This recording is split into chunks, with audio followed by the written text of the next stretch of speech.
All right, this video is to show you actually how to buy stock using the stock market game website. So first of all, you should have gotten by now a login and password from me. At the Investor Club meeting on September 28th, I went and handed out all the login information and passwords. Otherwise, I also emailed it to you. So take a look at that. Then on the little card I gave you, or in the email, it also has a reminder of the website address.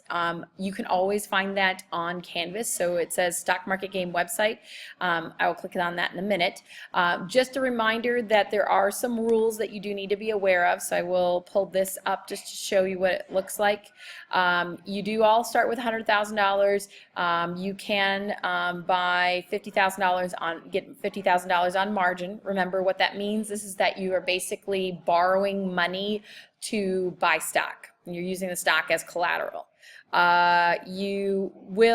Stocks must have a price of at least $3 a share. All orders must be at least 10 shares or more. You may not invest more than $18,000 in any one individual company. So that's basically $27,000 in any one individual company. Keep in mind that you do need to have 3 stocks by the end of the 4th week. You will be charged 1% commission for every time you trade. That's for every time you trade, whether it's a buy or a sell. You will be charged 7% interest if you borrow money to buy stocks, and you cannot have any more than 100 transactions. I've never had a company or never had a group that hit 100 transactions, so that shouldn't be a problem. And then there's a market cap minimum of 25 million. What that means is that your company must have a value of at least $25 million for you to be trading it. Okay. Then it has a link for rankings, and I will post the rankings for you. But I just wanted to remind you of a couple of the rules. Now going into how do you play. So going back to Canvas, I am going to go to the Stock Market Game website. This is what it looks like, and at the top you'll notice it says login, so click on that. This is where you're going to type your username and password. I have a demo account, so that I will be using. It will be inactive in a couple of weeks, so it doesn't really matter if you know my username and password. So my password is demo, so I'll put that in. And this is what it looks like when you log in. So first of all, account information, it'll tell you the dates of our game, so September 28th through December 4th. I'm the advisor, the school, the team, and we are in the high school region in central Indiana. Account information, account summary, it gives you information as far as your cash balance. How much money do you have actually in cash? Obviously, as you can tell, I have not spent any of the money in this account. You will also see that I have more than $100,000. So if you're paying attention, you started with $100,000. How can I have more than $100,000 if I've never bought anything? You actually get money you get interest on any money you don't spend. It's peanuts. I think it's like 1%, less than 1% interest, which is similar to what you would get at a bank account. But it is a teeny tiny little amount.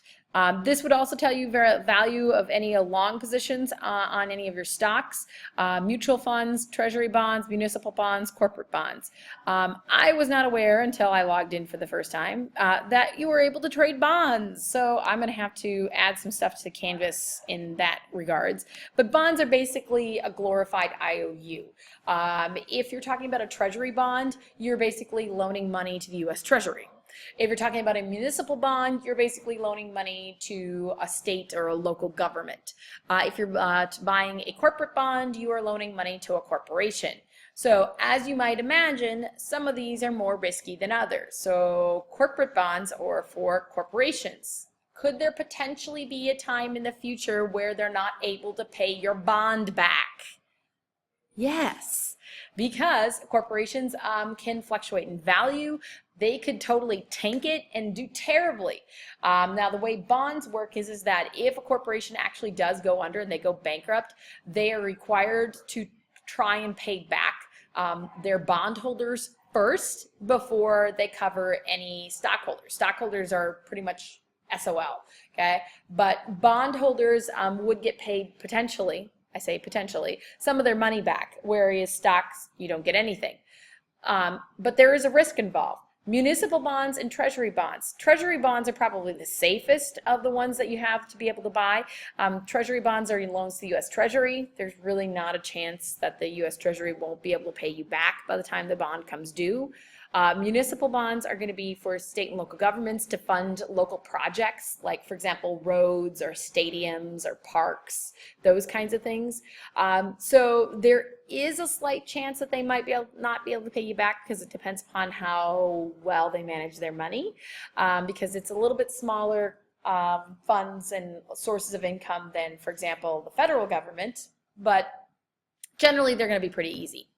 They also have a couple other things on here, but this is basically a summary of what it looks like. At the bottom it says account holdings, and I won't spend time with this because, as I said, my account hasn't done anything, so there's really nothing here yet. But it gives you an idea of your percentage return compared to the S&P, and some indexes and all that fun stuff. Now, how do you trade? Okay. Before I get into how you trade, keep in mind that you can change your password. So if you go under resources, the very last link at the bottom, it says change password. There you can change your password. I know I sent out a password that was generated by the computer. It is cumbersome to try and remember, so I would encourage you to change your password, but make sure you tell the rest of your group what your new password is, okay? Now, trading. So if you go under enter a trade, it will pop up with three options: stock trade, mutual fund trade, and a bond trade. So I already kind of explained what a bond is. We already talked about in the previous video, mutual funds are basically collections of stocks where you have a professional that is managing your money for you, and stocks, we've been talking about all along, are just individual shares in companies. So I'm going to do a stock trade.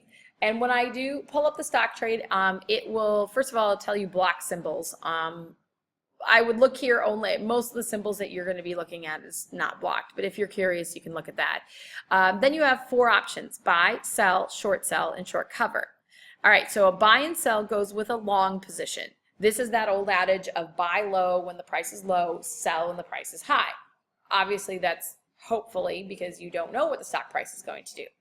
Short sell and short cover are going to be with a short position. So if you watched my previous video where I talked about what a short position is, you know what I'm talking about.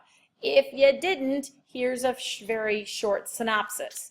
Short position is going to be generally in the short term where you think the stock price is going down.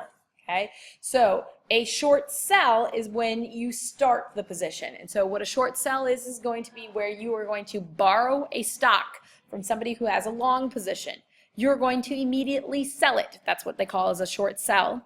Then you're going to wait for the stock price to drop. Once the stock price drops, you're going to buy the stock back. That's called a short cover, and you're going to return the shares to the person that you borrowed them from.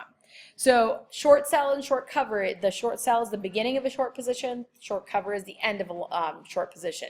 These are good for when you think the stock price is going to drop.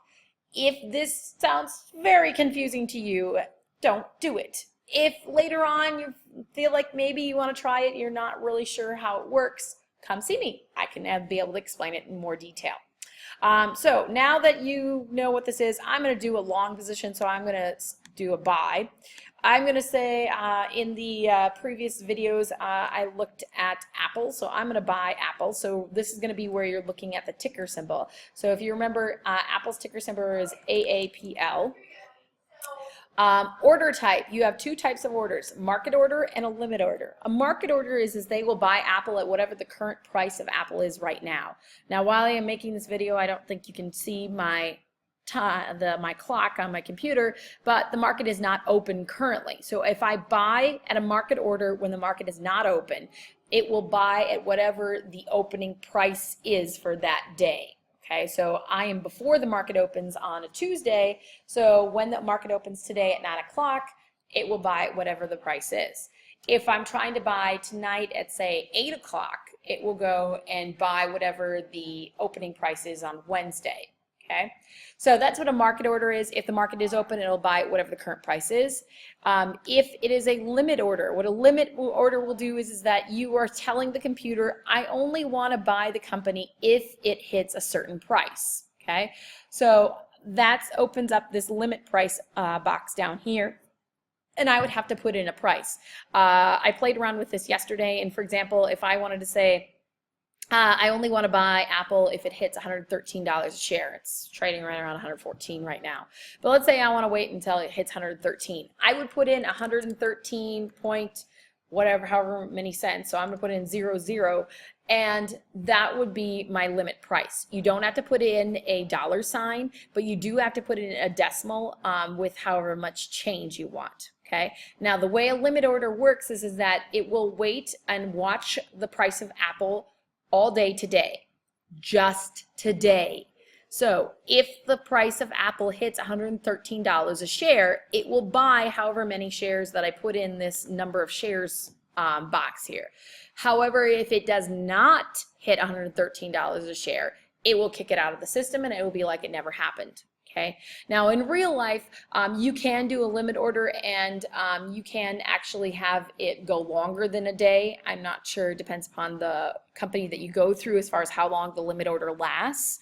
But most people just do market orders. So we're just going to do a market order just to be able to show you what it looks like. So I'm going to do a market order. I'm going to say, because remember you have to buy a minimum of 10 shares. So I'm going to buy 100 shares though. Notice the limit price is zeroed out because I'm not doing a limit order. And then I'm going to click preview trade. All right, now it comes up with this screen. It says trade order preview. Double check this. Okay, yes, I want to buy. The ticker symbol is, I put in AAPL. Double check this, that this is the company that you intended on actually buying. I've had so many people put in the wrong ticker, don't pay attention, and they buy the wrong company. So make sure you pay attention. Okay, and then the number of shares, it is a market order, so I don't have a limit price. Yep, that's correct. So I have to re-enter my password and hit confirm trade. If it was obviously incorrect, I'd hit edit trade. Oh, it's waiting. And then it gives me the trade order confirmed. So it gives me the confirmation number. Now, you can take a look under pending transactions to be able to see where it goes. So if you go under trade, it says pending orders. Okay, this is my pending order that I put in. It is going to buy 100 shares of Apple at the market price when I entered it. My trade confirmation order, and says the order was accepted. Okay, so if I want to try and cancel the order, I would have to go and enter my password again. Other things on here, if for example you come across something and you have a problem and you're like, I know I entered that trade and it doesn't go through, you can look under transaction notes. Okay.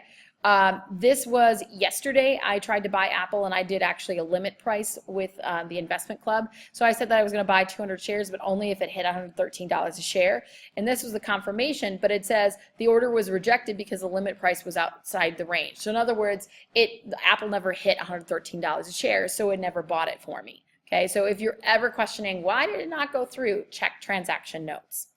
Other things to take a look at, portfolio, under portfolio, it will also, the account summary analyzer will go through pretty much like your home page that I showed you. Account holdings, this will be a pie chart that they'll show you. Obviously mine is right now all in cash, but it'll show you how much of your money is in individual companies or mutual funds or bonds. So that's kind of cool. Top holdings, and again, it'll tell you the current symbols in top holdings of national portfolios, active national portfolios. What kind of companies do they actually own currently? So it gives you an idea. What else? Transaction history will give you a history of anything that has gone through for you. So right now the only thing I have in here is this is interest incurred, so the interest on the money that I have not spent. So I got $14.58 for $100,000 that I didn't spend. And then realized gains and losses. This will be after I actually buy and sell. So after I actually sell, it will put in there, for example, if I sold Apple, how many shares, how much I spent on it first, the net cost per share. That includes commissions, keep that in mind.